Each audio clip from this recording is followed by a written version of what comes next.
इतना जरूरी है कि ये सब टेम्पररी रिलीफ है। इवेंचुअली उनके लिए सलाखों के पीछे ही जगह है। करप्शन में उनका कोई जवाब नहीं, और वो पढ़े लिखे आदमी हैं तो उनको और भी ज्यादा करप्शन करने का तरीका, वो अपना अपना नया तरीका ढूंढते हैं, लेकिन कानून के हाथ लंबे होते हैं। और उनके जमानत लेने से ये स्पष्ट हो गया कि जिन सम्मन्स को वो गैर कानूनी बताते थे, आज ये स्पष्ट हो गया कि वो सम्मन संवैधानिक थे, कानूनी रूप से वैध थे। आज ये तय हो गया कि उनकी उद्दंडता देश की कचहरी को भी मान्य नहीं है। कि ईडी को कचहरी में जाना पड़ा और कचहरी ने भी उनकी बात नहीं मानी, अब उनको पेश होना पड़ा है।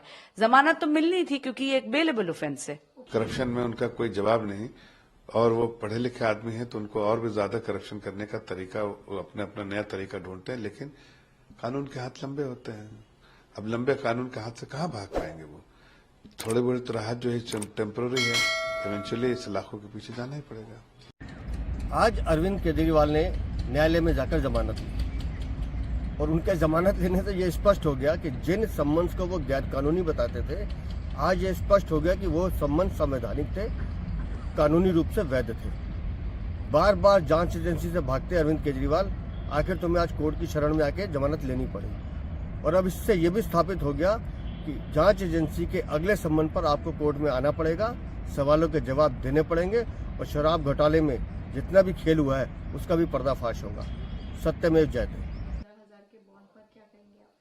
मैं कहूंगी कि बहुत ही दुर्भाग्यपूर्ण बात है कि आज अरविंद केजरीवाल जी को जमानत लेनी पड़ी।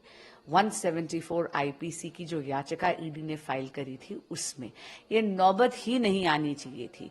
ये नौबत इसलिए आई क्योंकि माननीय मुख्यमंत्री अरविंद केजरीवाल जी ने ईडी के दिए हुए 8 समन्स की अवहेलना करी। जब जब माननीय मुख्यमंत्री केजरीवाल जी समन का निरादर करते हैं तो वो कानून का उल्लंघन करते हैं। लेकिन आज ये तय हो गया कि उनकी उद्दंडता देश की कचहरी को भी मान्य नहीं है। वो कोर्ट में पेश नहीं किए गए थे। जी बिल्कुल भी नहीं, ये बेलेबल ऑफेंस है, इसमें तो बेल मिलनी थी। लेकिन कितनी शर्मनाक बात है कि ये नौबत भी आई। देखिए, मैं बार बार कहती हूं कि पीएमएलए में ये अनिवार्य होता है, अगर आपको समन दिया गया है तो आपको उस समन का आदर करते हुए जाकर जांच एजेंसी के समक्ष पेश होना है। लेकिन क्या करें, माननीय मुख्यमंत्री जी एक सामान्य व्यक्ति, एक आम आदमी के आवरण में बहुत ही खास व्यक्ति हैं, और आज उसी का उनको खामियाजा भुगतना पड़ रहा है कि ईडी को कचहरी में जाना पड़ा और कचहरी ने भी उनकी बात नहीं मानी, अब उनको पेश होना पड़ा है। जमानत तो मिलनी थी क्योंकि ये एक बेलेबल ऑफेंस है। अभी पता चला कि अरविंद केजरीवाल जी को बेल मिली है। अब लोग सोच रहे हैं कि बेल मिली किसमें? इनको बेल मिली है जो इन्होंने अभी तक ईडी के सम्मन्स की अवहेलना की, और ईडी ने कंप्लेंट की।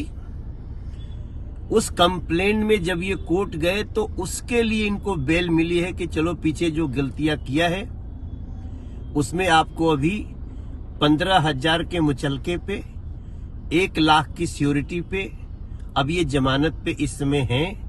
लेकिन इनको कहा गया है जल्दी से ईडी के समन्स का जवाब दीजिए, उपस्थित होइए, कानून का पालन करिए।